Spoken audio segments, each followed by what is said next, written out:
Hello प्यारे बच्चों, आज हम स्टार्ट करते हैं फिजिक्स की बिल्कुल बेसिक चीज़ डिफरेंशिएशन।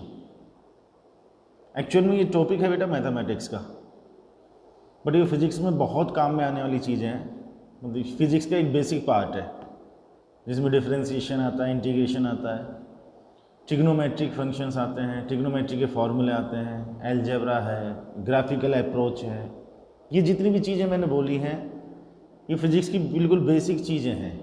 मतलब यूँ अगर अपन काउंट करके चलेंगे तो आपको सिलेबस में कहीं ये चीज़ लिखी हुई नहीं मिलेंगी, बट ये वो सारी चीज़ें हैं जिनके बिना फिजिक्स में काम चल नहीं सकता। उसी में एक टॉपिक है डिफरेंशिएशन। ठीक है, फिजिक्स के चैप्टर्स को अगर आप देखेंगे तो मेरा ऐसा मानना है कि शायद ही कोई चैप्टर फिजिक्स का ऐसा होगा जिसमें डिफरेंशिएशन यूज़ में नहीं आता होगा। तो फिजिक्स का कोई भी चैप्टर पढ़ने से पहले ये बेसिक चीज़ें पढ़ी जाती हैं, जिसमें सबसे पहली चीज़ ये डिफरेंशिएशन अपन स्टार्ट कर रहे हैं। इसको समझना है, कुछ फार्मूलाज हैं, उन फार्मूलाज को याद रखना है। अब दो चीज़ें हैं, एक तो जैसे मैंने कहा कि फार्मूलाज है, फार्मूलाज को याद रखना है। दूसरी इंपॉर्टेंट चीज़ क्या है, हमको ये चीज़ सीखनी है कि where the differentiation is to be applied, कि कहाँ पर हम डिफरेंशिएशन को यूज़ में लेते हैं। प्रॉब्लम बेसिकली क्या आती है कि बच्चों को डिफरेंशिएशन के फॉर्मूले याद रहते हैं, लेकिन जब फिजिक्स में किसी डेरिवेशन की बात आती है या फिजिक्स के किसी क्वेश्चन में डिफरेंशिएशन की रिक्वायरमेंट है तो हम ये जज नहीं कर पाते हैं कि यहाँ पर हमको डिफरेंशिएशन करना है।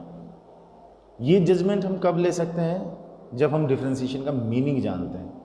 तो एक बात बेटा हमेशा याद रखना कि जब आप किसी चीज़ का मीनिंग जानते हो तभी आप उसका एप्लीकेशन समझ सकते हो कि उसको कहाँ पर अप्लाई करना है और कैसे अप्लाई करना है। ठीक है, तो सबसे पहले अपन समझते हैं कि डिफरेंशिएशन का मीनिंग क्या है। डिफरेंशिएशन का मीनिंग होता है रेट ऑफ चेंज। ठीक है, इसको भी अभी अपन थोड़ा सा एलोबरेट करेंगे। Rate of change, okay. Rate of change का मतलब क्या है? रेट ऑफ चेंज का मतलब हुआ कि किसी क्वांटिटी में अगर अपन 1 का चेंज करें तो उस पर डिपेंड करने वाली क्वांटिटी कितनी चेंज हो जाती है। सबसे पहली बात तो आती है डिपेंडेंसी की। मान लो एक क्वांटिटी है ए, वो डिपेंड कर रही है क्वांटिटी बी पर। एक जनरल एग्जांपल अपन लेकर के चल रहे हैं कि ए बी पर डिपेंड है। इसका मतलब बी की वैल्यू को अगर चेंज करेंगे तो ए की वैल्यू में चेंज होगा, क्योंकि ए बी पर डिपेंड करता है। अब रेट ऑफ चेंज का मतलब क्या हुआ कि बी की वैल्यू में अगर हम 1 का चेंज करते हैं तो ए की वैल्यू में कॉरस्पॉन्डिंगली कितना चेंज आता है। मतलब बी की वैल्यू को 1 बढ़ा दें या बी की वैल्यू को 1 कम कर दें तो ए की वैल्यू में कितना चेंज आता है, उसको अपन बोलते हैं रेट ऑफ चेंज। और इस रेट ऑफ चेंज को ही मैथमेटिकली हम नाम देते हैं डिफरेंशिएशन। तो जहाँ पर भी बेटा रेट ऑफ चेंज की बात आएगी हमको ये समझ लेना चाहिए कि वहाँ पर अपन को डिफरेंशिएशन करना है। ओके, अब दूसरा पॉइंट आता है कि कहीं हमने डिफरेंशिएशन किया हुआ है तो हम ये कैसे पता लगाएंगे कि यहाँ पर हमने डिफरेंशिएशन किया हुआ है। तो डिफरेंशिएशन को प्रेजेंट करने का एक तरीका है कि अगर मैं ए का बी के रेस्पेक्ट में डिफरेंशिएशन कर रहा हूँ तो मैं इसको लिखूंगा d a upon d b. ठीक है, ये नोटेशन है, इसमें मतलब कहीं कोई लॉजिक नहीं है, बस इसको सिंपली समझ लेना है, याद रख लेना है। ए का बी के रेस्पेक्ट में डिफरेंशिएशन, इसको हम बोलेंगे ए का बी के रेस्पेक्ट में डिफरेंशिएशन।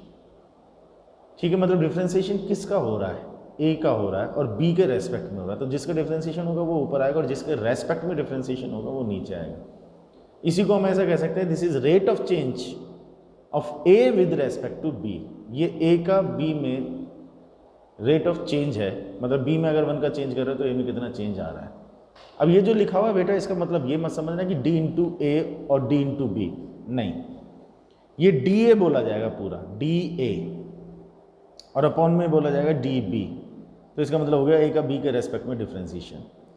ऐसे ही मैं वाई का एक्स के रेस्पेक्ट में डिफरेंशिएशन करूंगा तो लिखूंगा d y upon d x, y का एक्स के रेस्पेक्ट में। ठीक है, एक्स का टी के रेस्पेक्ट में डिफरेंशिएशन करूंगा तो d x upon d t, y का टी के रेस्पेक्ट में डिफरेंशिएशन करूंगा तो d y upon d t. इन सब का मीनिंग है rate of change. D y upon d x का मतलब हो गया वाई में एक्स के रेस्पेक्ट में रेट ऑफ चेंज कितना है। D x upon d t का मतलब होगा कि एक्स में टी के रेस्पेक्ट में रेट ऑफ चेंज कितना है। D y upon d t का मतलब होगा कि वाई में टी के रेस्पेक्ट में रेट ऑफ चेंज कितना है। और उस रेट ऑफ चेंज का ही एक दूसरा नाम है डिफरेंशिएशन। तो ये डिफरेंशिएशन को प्रेजेंट करने का तरीका और ये डिफरेंशिएशन का मीनिंग। तो जहाँ भी रेट ऑफ चेंज की बात आएगी वहाँ अपन को डिफरेंशिएशन काम में लेना है, पहली बात। ठीक, अब दूसरी बात की डिफरेंशिएशन के फॉर्मूले क्या हैं। कुछ फॉर्मूला जो अपन को डायरेक्ट याद रखने हैं। जैसे पहला हमने कहा कि suppose y equals to x raise to power n है, जनरल बात कर रहे हैं, अब n कांस्टेंट है, पावर में जो लिखा है वो कांस्टेंट है, प्लस हो सकता है, माइनस हो सकता है, इंटीजर हो सकता है, फ्रैक्शनल हो सकता है, मतलब n की वैल्यू +2, -3, +3/2, -1/2, कोई भी कांस्टेंट हो सकती है। y equals to x raise to power n है। सपोज हमें y का x के रेस्पेक्ट में डिफ्रेंशिएशन करना, मतलब dy/dx करना है y का x के रेस्पेक्ट में, तो हम क्या करेंगे d/dx और y को लिख दिया बेटा x की पावर n। ठीक है, तो अब ये बेसिक रूल है हमारा डिफ्रेंशिएशन का कि जो पावर है उस पावर को आगे शिफ्ट कर लो, मतलब x के इनटू में ले आओ और पावर में से एक कम कर दो, तो हम n को आगे ले आते हैं और x के साथ पावर में एक कम कर देते हैं, मतलब n में से 1 को माइनस कर दिया तो n-1 कर दी पावर आगे शिफ्ट करो और एक कम करो, तो x की पावर n का डिफ्रेंशिएशन आ गया n(x raise to power n-1)। ठीक है, साथ के साथ 2-3 छोटे छोटे से अपन एग्जांपल लेकर के चलते हैं जिससे फॉर्मूला क्लियर हो जाएगा। जैसे हमने कहा कि y इक्वल्स टू x² है, अब y का x के रेस्पेक्ट में डिफ्रेंशिएशन करना है तो हम लिखेंगे d/dx और y की जगह हो गया x², तो x² का डिफ्रेंशिएशन अब n कितना है 2, तो फॉर्मूले से देखें तो 2x की power 2-1 that is equals to 2x, simple. तो x² का डिफ्रेंशिएशन कितना मिला बेटा, x² का डिफ्रेंशिएशन आ गया 2x। ठीक, ऐसे ही हम एक और ले लेते हैं कि suppose y equals to x raise to power 3/2 है और हमको dy/dx करना है, तो dy/dx equals to d, y का मतलब हो गया x रेज टू पावर 3/2 और अपॉन में आ गया dx, 3/2 को आगे शिफ्ट करेंगे, x की पावर 3/2 में से एक को माइनस कर देंगे तो आ जाएगा 3/2 और x की पावर 3/2 -1 करेंगे, इसको सोल्व करेंगे तो 1/2 आ जाएगा, तो ये x रेज टू पावर 3/2 का डिफ्रेंशिएशन आ गया। ठीक है, और ले लेते हैं कि suppose y equals to 1/x है, छोटी सी एक बात ध्यान रखना, अपॉन में x raise to power something लिखा हुआ है, मतलब डेनोमिनेटर में अगर कुछ लिखा हुआ है तो पहले उसको नीचे से ऊपर शिफ्ट करना है, तो इसको नीचे से ऊपर शिफ्ट करेंगे बेटा, अपॉन में x की पावर 1 है, नीचे से ऊपर शिफ्ट करेंगे तो x की पावर -1। अब हम इसका डिफ्रेंशिएशन करेंगे और बोलेंगे n की वैल्यू -1 है, n की वैल्यू -1 है, तो हम कहेंगे dy/dx equals to d, y का मतलब हो गया x की पावर -1 और अपॉन में आ गया dx, तो -1 को आगे कर लो, x की पावर -1 और -1 कर दो, n की जगह हमने -1 लिया है, तो ये हो गया है -x की पावर -1 हो गया -2, तो ये हमारा डिफ्रेंशिएशन। ठीक है, सपोज लिखा हुआ है y इक्वल्स टू 1/√x। ठीक, तो 1/x की पावर कितनी है, रूट का मतलब 1/2 होता है, रूट का मतलब 1/2, इसको नीचे से ऊपर शिफ्ट कर देंगे तो x की पावर -1/2 बन जाएगा, तो हम लिखेंगे dy/dx equals to d/dx, y का मतलब x की पावर -1/2, तो -1/2 आगे x की पावर -1/2 -1, यही फॉर्मूला, -1/2 x की पावर, इसको सॉल्व करेंगे तो -3/2, ये हमारा आंसर आ गया। तो इस तरह से हमारा जो फर्स्ट फॉर्मूला है x raise to power n वाला वो काम करता है। ठीक, अब इसी में एक स्टेप और आगे बढ़ जाते हैं, कैसे, ये तो हमारा first formula. Okay, second formula पर बात करते हैं कि d/dx, हम डिफ्रेंशिएशन कर रहे हैं c(f(x) का। c(f(x) का मतलब क्या है, बिल्कुल मत घबराना, c तो है एक कांस्टेंट और f(x) को हम बोलते हैं function of x, and function of x का मतलब क्या है, फंक्शन ऑफ x का मतलब ये हुआ कि यहाँ पर x की फॉर्म में कुछ लिखा हुआ है। If something is given in the form of x that is function of x। ठीक है, मतलब कोई कांस्टेंट x की फॉर्म में लिखी हुई किसी चीज से मल्टीप्लाई हो रहा है, तब रूल क्या कहता है कि इस कांस्टेंट को बाहर पटक दो, तो c को तो बाहर कर दो और डिफ्रेंशिएशन कर लो f(x) का, बस c को बाहर निकालना और f(x) का डिफ्रेंशिएशन करना है। कैसे, एग्जांपल से समझो कि suppose y equals to 3x² है, हमको इसका डिफ्रेंशिएशन करना है, तो फॉर्मूले से अगर हम इसको कंपेयर करें तो ये हो गया हमारा c और ये हो गया हमारा f(x), तो अब इस फॉर्मूले के बेसिस पर हम लिखेंगे dy/dx इक्वल्स टू 3 को बाहर कर दो और डिफ्रेंशिएशन कर दो x² का, तो ये हो गया 3 और x² का डिफ्रेंशिएशन करेंगे तो 2 आगे हो गया, x की पावर 2 - 1 आ गया। तो ये कितना आ गया 6x की पावर मतलब 6x। क्लियर है बेटा? ओके, एक एग्जांपल और ले लेते हैं। y इक्वल्स टू से 1/3 x क्यूब, सपोज ये है, तो अब dy/dx क्या लिखेंगे? dy/dx इक्वल्स टू c मतलब 1/3 को बाहर पटक दो। डिफ्रेंसिएशन किसका करना है? डिफ्रेंसिएशन x क्यूब का करना है, तो ये हो गया 1/3 x क्यूब का डिफ्रेंसिएशन करेंगे तो 3 को आगे करना है, x की पावर 3 - 1 करेंगे तो 2 आ जाएगा, 3 से 3 मर गया, आंसर आ गया हमारा x²। Is that clear? ये बहुत सिंपल से फॉर्मूला है, बस उन फॉर्मूलाज को अप्लाई करना आना चाहिए। x की पावर n का डिफ्रेंसिएशन करेंगे तो n x की पावर n - 1, कोई कांस्टेंट अगर फंक्शन के मल्टीप्लिकेशन में तो कांस्टेंट को बाहर पटक करके डिफ्रेंसिएशन कर लो। ठीक, अच्छा, और थोड़ा सा अब इसमें आगे बढ़ जाते हैं कि मान लो दो फंक्शंस दिए हुए हैं, बीच में कुछ प्लस या माइनस दिया हुआ है। जैसे सपोज क्वेश्चन है हमारा कि y equals to x² plus x³। अब इसका डिफ्रेंसिएशन करना है तो तीसरा फॉर्मूला आ जाता है। तीसरा फॉर्मूला क्या कहता है कि डिफ्रेंसिएशन करना है f(x) plus minus gx। x का एक फंक्शन, x का दूसरा फंक्शन, मतलब x की फॉर्म में यहाँ कुछ लिखा हुआ है, यहाँ x की फॉर्म में कुछ लिखा हुआ है, उनके बीच में प्लस या माइनस है। तो रूल बहुत सिंपल है कि दोनों का डिफ्रेंसिएशन अलग अलग कर लो। तो हम डिफ्रेंसिएशन लिखेंगे f(x) का, फिर प्लस है तो प्लस लेंगे, माइनस है तो माइनस लेंगे, फिर हम डिफ्रेंसिएशन किसका लिखेंगे? gx का। ठीक है, दोनों का अलग अलग डिफ्रेंसिएशन और बीच में जैसा साइन था वैसा लगा दिया, है ना? बहुत सिंपल। तो अब हम इसका डिफ्रेंसिएशन क्या करेंगे? dy/dx इक्वल्स टू हम लिखेंगे डिफ्रेंसिएशन ऑफ x² प्लस में डिफ्रेंसिएशन ऑफ x³। सही कह रहा हूँ? x² का डिफ्रेंसिएशन करेंगे तो 2 आगे, x की पावर 2 - 1 हो गया, प्लस में x³ का करेंगे तो 3 को आगे लिया, x की पावर 3 - 1 करेंगे तो 2। ये हमारा आंसर आ गया बेटा, 2x + 3x²। Is that clear? यहाँ तक ठीक है? तो यहाँ तक की कहानी हमारी क्लियर हो गई। अब आगे बढ़ते हैं थोड़ा सा और। मान लो y equals to x + 1, okay, और इनटू में x, कुछ ऐसा क्वेश्चन है। तो क्या ये अलग कैटेगरी का कुछ क्वेश्चन हो गया? जितने फॉर्मूले हमने डिस्कस किया है उन्हीं के बेस पर हो जाएगा। देखते हैं, क्या हम इसको ऐसा कहते हैं कि y इक्वल्स टू x को अंदर मल्टीप्लाई कर लिया जाए तो x² प्लस x। अब इसका डिफ्रेंसिएशन करेंगे तो dy/dx इक्वल्स टू, दोनों का डिफ्रेंसिएशन अलग अलग होगा तो हम लिखेंगे डिफ्रेंसिएशन ऑफ x² प्लस में डिफ्रेंसिएशन ऑफ x² का डिफ्रेंसिएशन करेंगे तो 2 आगे आ जाएगा, x की पावर 2 - 1 प्लस में x की पावर 1 है, इसका डिफ्रेंसिएशन करेंगे तो वैसे भी कह सकते हो कि dx से dx कैंसिल, और x की पावर 1 का डिफ्रेंसिएशन करना चाहो तो पावर 1 है, आगे शिफ्ट कर दिया, x की पावर 1 में से 1 को माइनस कर दिया तो ये आ गया 1x की पावर 0, और x की पावर 0 का मतलब हो गया 1। किसी भी चीज़ की पावर अगर 0 आती है तो वैल्यू 1 आएगी, तो 1 × 1 कितना आ जाएगा बेटा? 1। हम ऐसे भी लिख सकते हैं, ये फिर आप डायरेक्टली कह दो भाई ऊपर भी dx है नीचे भी dx है, dx से dx कैंसिल हो गया तो 1 आ गया, तो हमने इसका लिख दिया 1 इक्वल्स टू 2, ये हो गया x और प्लस में 1, ये हमारा आंसर आ गया। ठीक, थोड़ा सा और बढ़िया करते हैं कि y इक्वल्स टू x + 1 और दूसरा ब्रैकेट है x + 2।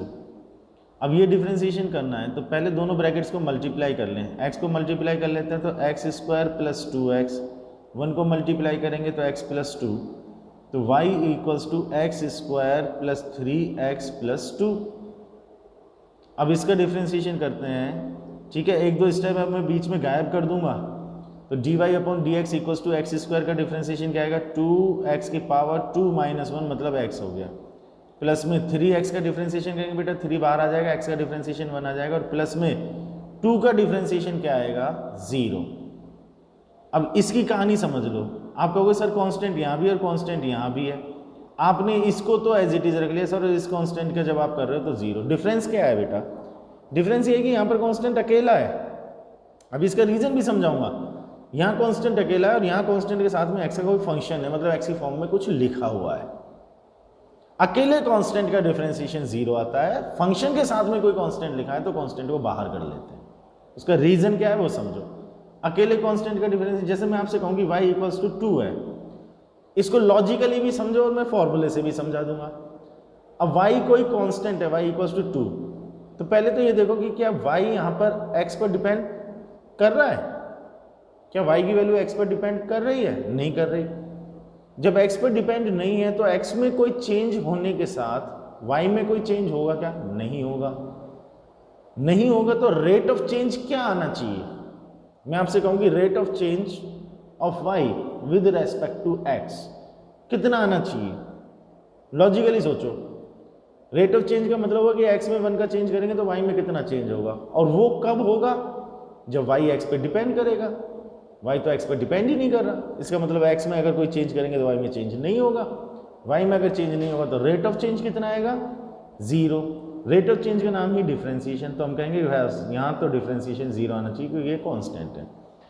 इसको अगर हम फॉर्मूले से करना चाहें तो हम लिखेंगे y इक्वल्स टू 2 इंटू में 1 तो है ही हमेशा, 1 को लिख दिया हमने x की पावर 0, 1 को हम x की पावर 0 बोल सकते हैं। अब इसका डिफरेंशिएशन कर लो तो dy upon d x equals to ये c हो गया, ये fx हो गया, मतलब 2 को तो बाहर पटक लो और डिफरेंशिएशन कर लो x की पावर 0 का, तो ये आ गया 2x की पावर 0 का डिफरेंशिएशन करेंगे, x की पावर n का फॉर्मूला लगाओ तो 0 को आगे किया, x की पावर 0 माइनस 1। अब ये कुछ भी आ रहा हो, इंटू में 0 आ गया, इंटू में 0 आ गया तो पूरा ही खेल खत्म हो गया और ये 0 आ गया। इसीलिए हम कह रहे हैं कि अकेले कांस्टेंट का जो डिफरेंशिएशन आएगा that will be equals to 0। ये बात ध्यान रखना। कांस्टेंट अगर फंक्शन के साथ में है तो उसको बाहर कर लो, फंक्शन का डिफरेंशिएशन कर लो, अकेले कांस्टेंट का डिफरेंशिएशन 0 कर दो। यहाँ तक की कहानी क्लियर? ठीक। अब इनसे रिलेटेड जितने भी अपन एग्जांपल्स करना चाहें कर सकते हैं। मैं तो आपको एडवाइस यही करूँगा कि जैसे मैंने अभी कुछ क्वेश्चंस अपनी तरफ से फ्रेम किए बनाए हैं, ऐसे रैंडमली आप भी कुछ क्वेश्चंस बनाओ, 5-10 क्वेश्चंस की प्रैक्टिस करो, डेली बेसिस पर करोगे तो ये एकदम बिल्कुल अच्छे तरीके से हमारे दिमाग में सेट हो जाएगा। तो कुछ क्वेश्चंस अपनी तरफ से बना करके भी आप प्रैक्टिस कर सकते हो। ठीक है, मैं थोड़ा सा और आगे चलता हूँ। नेक्स्ट फॉर्मूला लेता हूँ कि साइन एक्स का जो डिफरेंशिएशन होगा वो कोस एक्स होगा। याद रखना है अपन को, ये ट्रिग्नोमेट्रिक फंक्शंस भी काम आता है हमारे डिफरेंशिएशन में बहुत। साइन एक्स का जो डिफरेंशिएशन होगा वो कोस एक्स होगा, और कोस एक्स का जो डिफरेंशिएशन होगा वो माइनस साइन एक्स होगा। ठीक है, इजीली याद रख सकते हो, साइन का कोस, कोस का साइन। माइनस वाली एक बात याद रखना, बस कोस का करते हो तो माइनस साइन करना है, बाकी साइन कोस, कोस साइन तो याद रह ही जाएगा। ये दो हमको याद रखें, साइन एक्स का आया कोस एक्स और कोस एक्स का आया माइनस साइन एक्स। ठीक है, एग्जाम्पल लेते हैं। हमने बोला कि y equals to x square plus sine x plus 3। Suppose इसका डिफरेंशिएशन करना है तो हम लिखेंगे dy upon d x equals to, पहली बात तीनों का अलग अलग डिफरेंशिएशन होगा, एक्स स्क्वायर का डिफरेंशिएशन करेंगे तो क्या 2x आ जाएगा। अब तो इतनी प्रैक्टिस करने के बाद में आपके प्रैक्टिस में आ गई होगी ये चीज़ कि एक्स स्क्वायर का करने के बाद में 2x होगा सॉरी, साइन एक्स का करेंगे तो cos x होगा, 3 अकेला कांस्टेंट उसका 0 हो गया सर। ठीक है, इसको थोड़ा सा और बढ़िया किया जा सकता था कि y इक्वल्स टू 3/2 x की पावर 2/3 प्लस 1/3 साइन एक्स और प्लस में 4x और प्लस में 1।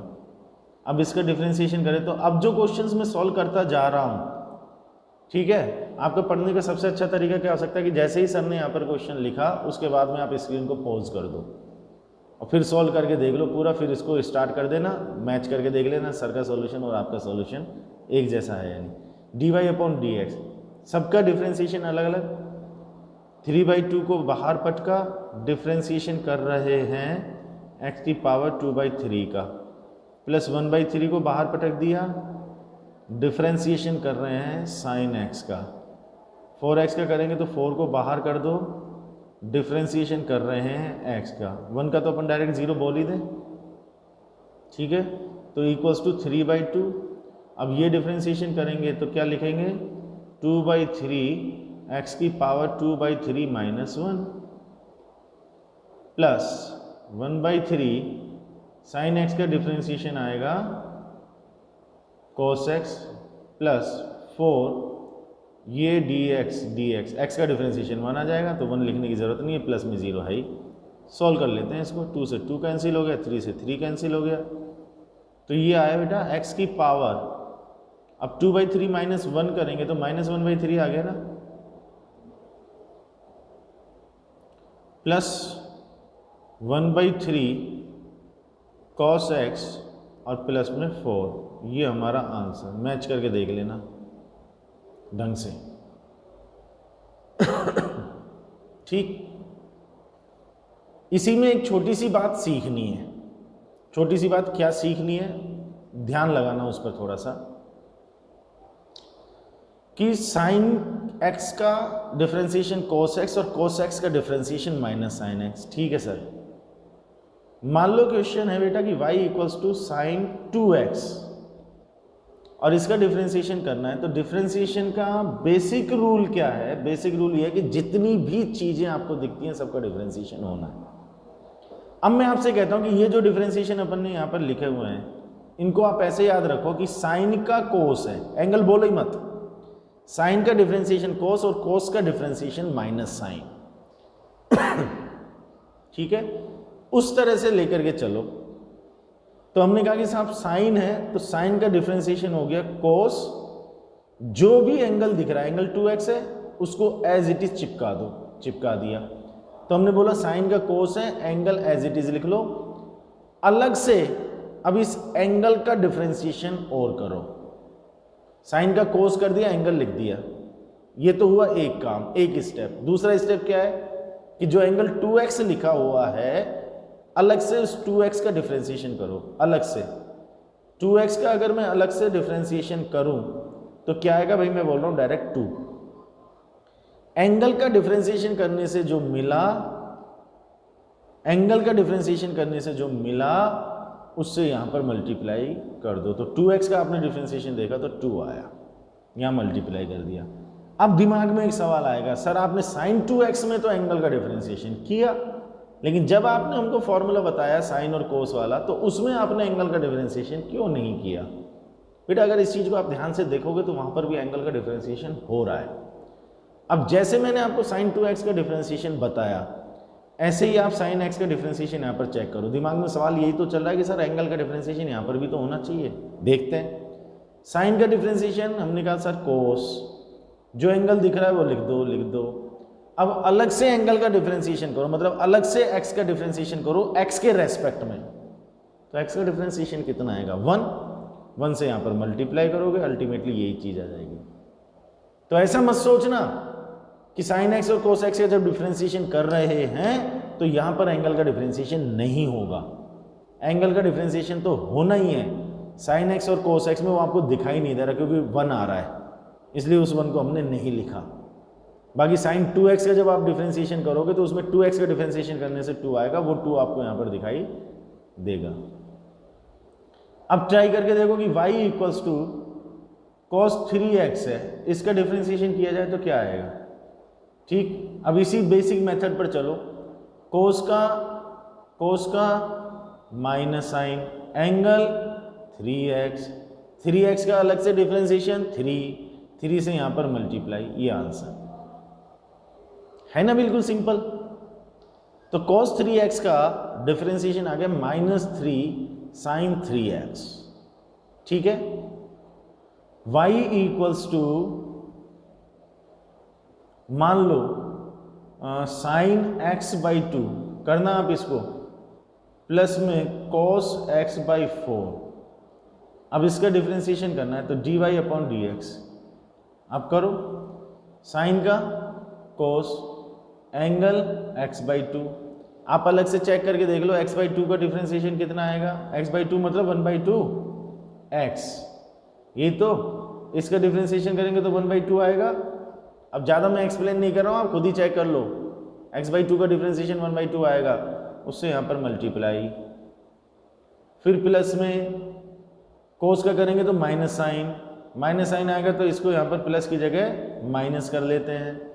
माइनस साइन, एंगल आ गया x/4 का अलग से डिफरेंशिएशन 1/4 से यहाँ पर मल्टीप्लाई। लो जी, आंसर आ गया।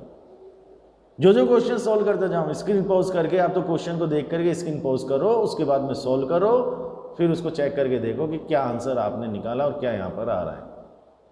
वहीं से आपको कॉन्फिडेंस आएगा। केवल देखते रहने से कि सर सॉल्व करते जा रहे हैं, हमने उसका सॉल्यूशन देखते जा रहे हैं, देखते जा रहे हैं, देखते जा रहे हैं, उससे कॉन्फिडेंस नहीं आएगा। कॉन्फिडेंस आएगा जब क्वेश्चन को आप अपने लेवल पर सॉल्व करना स्टार्ट कर दोगे। ठीक है, यहाँ तक की कहानी क्लियर है? 100% तरीके से क्लियर। थोड़ी सी और कहानी देख लेते हैं, क्योंकि वैराइटीज ऑफ क्वेश्चन है, क्वेश्चंस तो बहुत अलग अलग तरीके की। x इंटू में साइन x, अब इसका डिफ्रेंशिएशन करना है। सोचो बेटा, x और साइन x के बीच में अगर प्लस या माइनस होता तो हम इजीली दोनों का अलग अलग डिफ्रेंशिएशन कर लेते। यहाँ क्या हो रहा है कि ये दो फंक्शन आपस में मल्टीप्लाई हो रहे हैं, तो अब उसके लिए एक नया फॉर्मूला है। नया फॉर्मूला क्या कहता है कि अगर दो फंक्शन मल्टीप्लाई हो रहे हैं, fx और gx ऐसे मल्टीप्लाई हो रहे हैं सॉरी, तो आपको एक फंक्शन लेना है एज इट इज, इनटू में दूसरे फंक्शन का डिफरेंशिएशन करना है, फिर प्लस लगा करके अब उल्टा कर दो, दूसरे फंक्शन को एज इट इज लेना है और इनटू में डिफरेंशिएशन करना है पहले वाले का। मतलब fx को रख करके gx का डिफरेंशिएशन कर लो, फिर gx को रख करके fx का डिफरेंशिएशन कर लो। यहाँ पर यही फॉर्मूला अप्लाई होगा, तो हम लिखेंगे dy upon dx equals to, किसी को भी fx किसी को भी gx मान लो, ये fx मान लो और ये gx मान लो। तो फॉर्मूले के बेसिस पर बेटा x को रखा और डिफरेंशिएशन किया साइन x का, फिर प्लस लगा करके साइन x रखा और डिफरेंशिएशन किया x का। यही है बात। अब x साइन x का डिफरेंशिएशन आ जाएगा cos x प्लस में साइन x और x का डिफरेंशिएशन आ जाएगा 1। ये रहा हमारा आंसर। तो दो फंक्शन मल्टीप्लाई होंगे तो भी कोई टेंशन नहीं है, एक को रखो दूसरे का करो, फिर दूसरे को रखो पहले का करो। ठीक है, अब इसी का एक और कर लो कि y इक्वल्स टू, मान लो x स्क्वायर साइन 2x है। पॉज कर लेना स्क्रीन और सॉल्व करके देखना। अब मैं इसका सॉल्यूशन बताता हूँ। dy upon d x equals to x square differentiation of sine 2x plus sine 2x differentiation of x square sine 2x का डिफरेंशिएशन, साइन का हो गया कोस 2x, साथ में 2x का भी करेंगे 2 आएगा, प्लस में साइन 2x, एक्स स्क्वायर का डिफरेंशिएशन 2x, तो 2x स्क्वायर कोस 2x प्लस में 2x, ये आगे लिख दिया मैंने, इससे मल्टीप्लाई मत कर देना इसको एंगल से। तो 2x साइन 2x, अब इसमें से कुछ कॉमन आएगा वो लेकर के अपन आगे भी सॉल्व कर सकते, कोई बड़ी बात नहीं है। तो इस तरह से हमने ये डिफरेंशिएशन कर लिया। ठीक है, एक दो छोटे छोटे से फॉर्मूले हो रहे हैं, वो भी याद रख लेना। tan x का डिफरेंशिएशन करेंगे, tan x का, तो sec स्क्वायर x आएगा। ठीक है, sec x का डिफरेंशिएशन करेंगे तो sec x tan x आएगा। ठीक है, e की पावर x, ये एक्सपोनेंशियल फंक्शन है, इसका डिफरेंशिएशन नहीं आएगा, घबराने की जरूरत नहीं है। आगे जब चैप्टर में इसकी जरूरत पड़ेगी तो इसको एक्सप्लेन कर दिया जाएगा कि एक्सपोनेंशियल फंक्शन एक्चुअल में होता क्या है। अभी हम याद रखेंगे e की पावर x का डिफरेंशिएशन e की power x as it is, और log x का डिफरेंशिएशन करेंगे, किसका? log x का डिफरेंशिएशन करेंगे तो वो आएगा 1 अपॉन x। ये छोटे छोटे से कुछ फॉर्मूले और हैं जो अपन को अपने दिमाग में रखने हैं।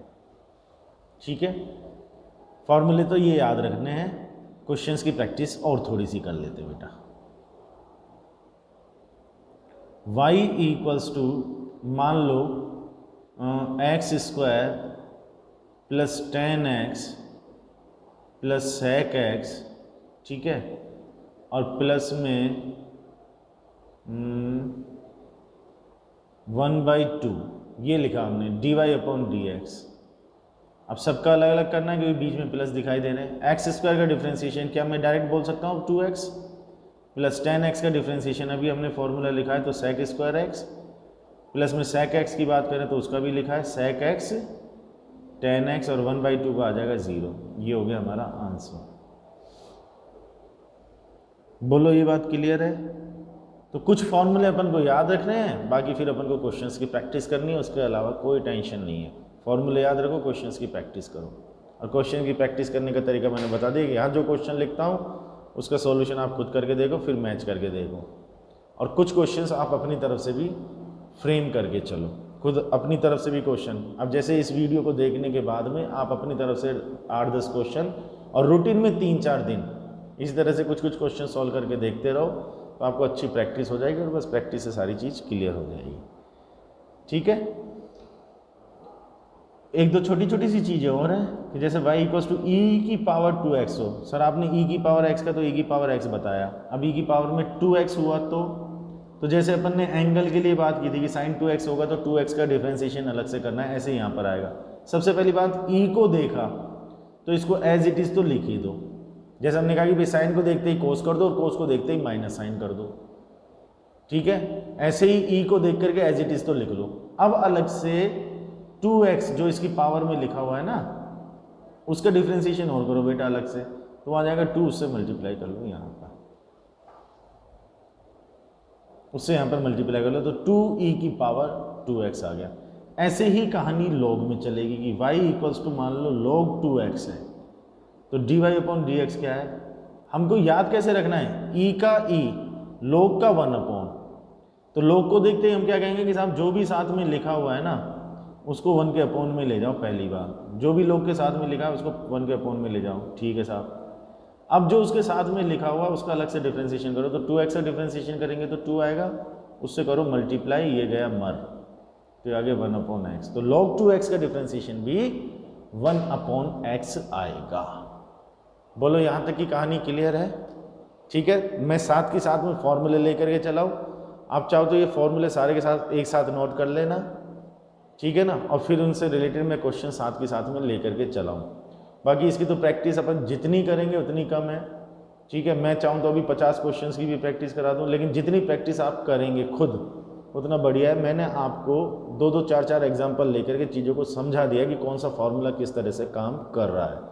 अब आपकी ड्यूटी है कि आप डिफ्रेंशिएशन से रिलेटेड सारे फार्मूलाज याद रखें और उसके बाद में अपनी तरफ से कुछ क्वेश्चंस वगैरह ले करके या कहीं इधर उधर से आपको डिफ्रेंशिएशन से रिलेटेड जो भी क्वेश्चंस मिले उन क्वेश्चंस को आप लें और फिर उनको ट्राई करके देखें। This is almost done. फिर कोई प्रॉब्लम होती है तो आप कमेंट बॉक्स में उसको पोस्ट कर सकते हैं।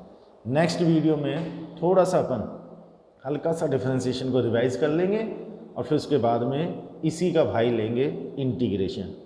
डिफ्रेंशिएशन समझने के बाद ही इंटीग्रेशन समझ में आता है, क्योंकि इंटीग्रेशन में डिफ्रेंशिएशन की ज़रूरत पड़ती है, इसीलिए पहले डिफ्रेंशिएशन पढ़ा जाता है। ठीक है बेटा, तो इसको देखो, इसके क्वेश्चंस की प्रैक्टिस करो, फिर कोई प्रॉब्लम है तो फिर डिस्कस कर सकते हैं उसको। ओके, नेक्स्ट वीडियो में फिर जल्दी मिलते हैं अपन। Till then thank you very much, see you, bye.